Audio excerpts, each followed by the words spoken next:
வெண்டைக்காய் பொரியல் எப்படி செய்கிறதுன்னு பார்க்கலாம். அடுப்பில் ஒரு வாணலி வச்சு 2 ஸ்பூன் எண்ணெய் சேர்த்துக்கோங்க. இதில் 1/2 ஸ்பூன் கடுகு, 2 ஸ்பூன் உளுத்தம்பருப்பு சேர்த்து நல்லா செவந்ததுக்கப்புறம் வரமிளகாய், கருவேப்பிலை சேர்த்துக்கோங்க. ஒரு பொடியாக நறுக்கின வெங்காயம் சேர்த்து நல்லா வதக்கின பிறகு ஒரு தக்காளி பொடியாக நறுக்கி சேர்த்து நல்லா வதக்கிக்கணும். இதில் 300 கிராம் வெண்டைக்காய் சேர்த்து நம்ம நல்லா பெரட்டி விட்டுக்கணும். அதுக்கப்புறம் இதில் தேவையான அளவு உப்பு சேர்த்து நம்ம நல்லா பெரட்டிட்டு மூடி வச்சு வேக வைக்கலாம். அந்த பிசு பிசு தன்மை எல்லாமே போயிடும். அதுக்கப்புறம் இதில் ஒரு 1/2 ஸ்பூன் அளவு மஞ்சள் தூள், ஒரு 1/2 ஸ்பூன் அளவு மிளகாத்தூள் சேர்த்து நல்லா பெரட்டி விட்டுக்கோங்க. இதில் தேவையான அளவு தண்ணி தெளித்து விட்டுக்கலாம்.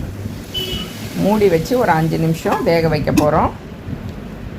வெந்ததுக்கப்புறம் இதில் தேங்காய் துருவலும் கொத்தமல்லியும் சேர்த்து பெரட்டி விட்டுட்டோம் அப்படின்னா நமக்கு வெண்டைக்காய் பொரியல் ரெடி.